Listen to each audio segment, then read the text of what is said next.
அமெரிக்காவில் இருக்கிற நியூயார்க்ல ஒரு சாஃப்ட்வேர் கம்பெனியில வேலை பார்க்கறேன். என்னோட ஊரு சென்னை. இன்னைக்கு நான் லீவு கேட்டுட்டு சென்னைக்கு புறப்பட்டுக்கிட்டு இருக்கேன். அதுக்கப்புறமா நியூயார்க்ல இருந்து சென்னைக்கு டிக்கெட் போட்டேன். New York to Abu Dhabi, Abu Dhabi to Chennai connecting flight தான்.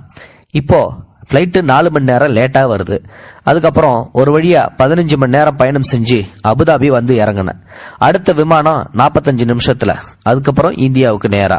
தண்ணி கூட வாங்கல, கடகடன்னு போர்டிங் அடைஞ்சேன். விமானத்துல ஏறி ஜன்னல் சீட்டுக்கு பக்கத்திலேயே மெல்ல அந்த காத்து வீச அனுபவிச்சுக்கிட்டு கையில இருந்த ஆங்கில நாவலான ஐபேட்டோட உக்காந்து இருந்தேன். சென்னைக்கு போறதுக்காக நியூயார்க் குளிருக்கு போட்ட வின்டர் ஜாக்கெட்டோட அந்த விமானத்துல உக்காந்துருந்த ஒரே ஆளும் நான் தான். அங்க யாரு வருவாங்க என் சீட்டுக்கு பக்கத்துலன்னு சொல்லி யோசிச்சுக்கிட்டு உக்காந்துருந்தப்போதான் அதே 21Bன்னு சொல்லிட்டு டிக்கெட்டை ஏந்தினபடி ஒரு பெண் வந்து வராங்க.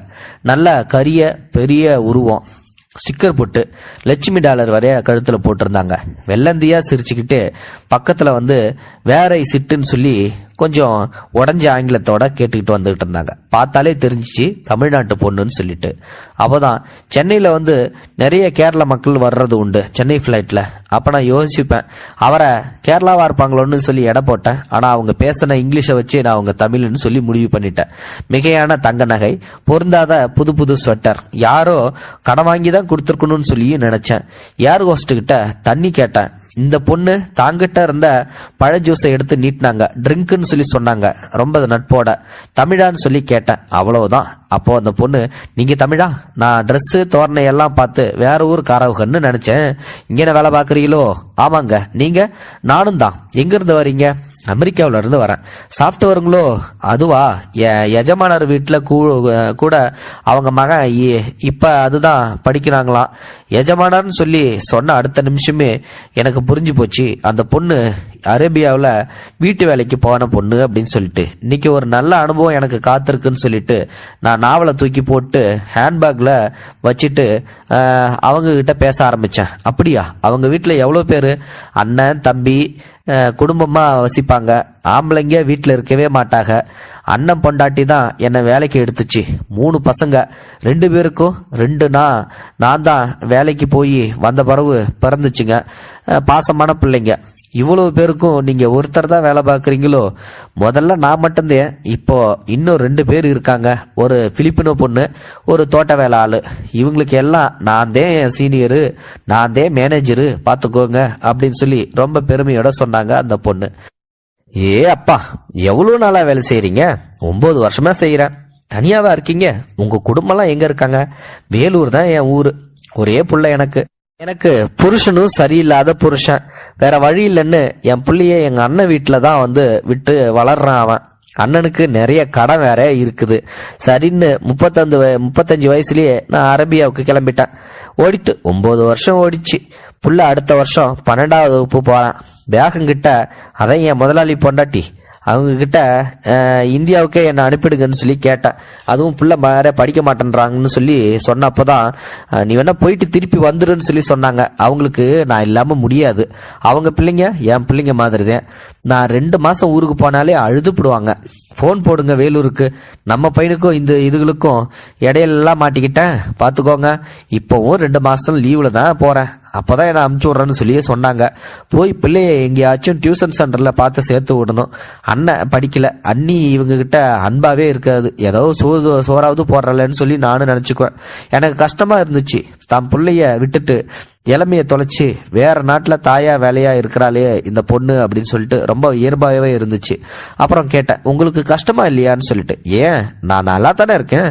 இங்க பாத்தியா 8 சவரம் பிரேஸ்லெட், பேகம் கொடுத்துச்சு. இந்த கோட்டு, ஹேண்ட்பேக் எல்லாம் அவங்க கிஃப்ட் கொடுத்துச்சு.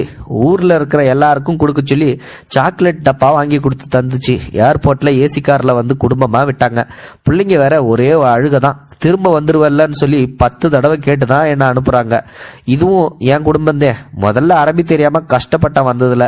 அப்புறம் இப்போ நான் தான் குயின். அங்க என் புள்ள காலேஜ் முடிச்சா அவனையே இங்க அரபிக்கே கூட்டுக்கலான் இருக்கேன். கூப்பிட்டா வருவான் உங்க மகன்? உங்க அண்ணனுக்கு அவன் க்ளோஸ் இல்லையா என்ன? அதெல்லாம் வருவான். அவன் வந்து கண்டிப்பா என் கூட வருவான். அண்ணன் வேற பாவம், எவ்வளவு நாளா என் பிள்ளைய வளர்க்குறாரு. அண்ணி ஒரு கலீஜு. நான் மாசம் மாசம் எவ்வளோ அனுப்புனாலும் ஏதோ கடனுக்கு இவனை பாத்துக்கிற மாதிரி சொல்லி காமிச்சிக்கிட்டே இருக்கும். அண்ணன் பொண்ணு சின்னது, அதுதான் இவன் மேல பாசமா இருக்கும். என்ன வேலை கிடைக்கும் அவனுக்கு? நீங்க அவனை இங்க கூட்டு வரேன்னு சொல்றீங்க. நீ தான் படிச்சிருக்கல, சொல்லு.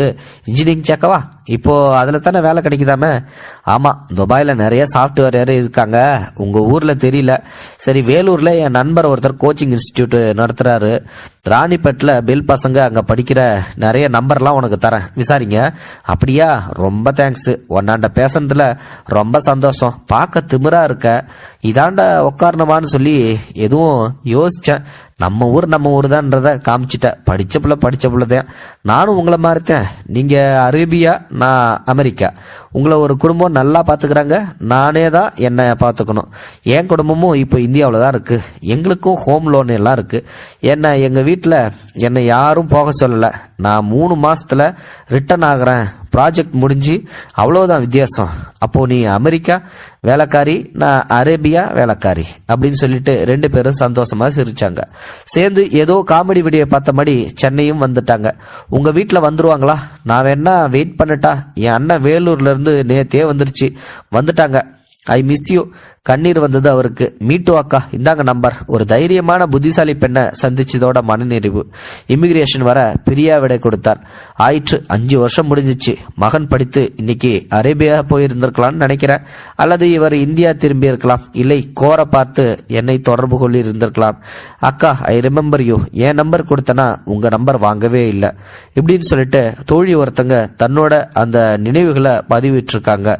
உண்மையிலுமே இந்த மாதிரியான ஒரு நல்ல தருணங்கள் நம்மளுடைய வாழ்க்கையிலும் நடந்து கொண்டுதான் இருக்கின்றது.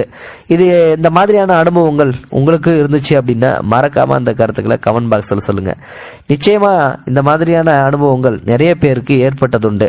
ஏன்னா இங்க அமெரிக்காவில் படிக்கிற அந்த பெண்மணி, அதாவது சாஃப்ட்வேர் இன்ஜினியரோ அல்ல சாஃப்ட்வேர் கம்பெனில ஒர்க் பண்ற அந்த பெண்ணோ இந்த மாதிரியான ஒரு அனுபவத்தை அடிக்கடி சந்திச்சிருக்க மாட்டாங்க. எப்பயாவது ஒரு தடவை தான் சந்திச்சிருந்திருப்பாங்க. இப்போ அவங்க நிச்சயமா அவங்க பையனை ஒரு நல்லபடியா படிக்க வச்சு அரேபியாவுக்கு கூட்டிட்டு போயிருப்பாங்க அப்படின்னு சொல்லி நினைச்சிருந்திருப்பாங்க. கண்டிப்பா அதுதான் நடந்தும் இருக்கும். அவங்களுடைய அந்த குடும்பம் சந்தோஷமா வாழணும் அப்படின்னு சொல்லிட்டு தான் இவங்க அந்த நினைவை ஒரு ரிமெம்பரா தன்னுடைய ஃபேஸ்புக் பக்கத்துல போட்டிருக்காங்க. இது உண்மையிலுமே நெகிழ்ச்சியான தருணம் தான். இந்த மாதிரி உங்களுக்கும் ஏதாவது ஒரு அனுபவம் வாழ்க்கையில ஏற்பட்டிருக்கலாம். நீங்க பிளைட்ல தான் போகணும்னு இல்ல, பஸ்லயோ அல்லது ட்ரெயின்லயோ போகும்போது யதார்த்தமான இந்த மாதிரியான ஒரு சந்திப்பை நீங்க சந்திச்சிருந்திருப்பீங்க. அப்படி நீங்க சந்திச்சிருந்தீங்க அப்படின்னா மறக்காம அதை கமெண்ட் பாக்ஸ்ல சொல்லுங்க. தேங்க்யூ ஃபார் வாட்சிங்.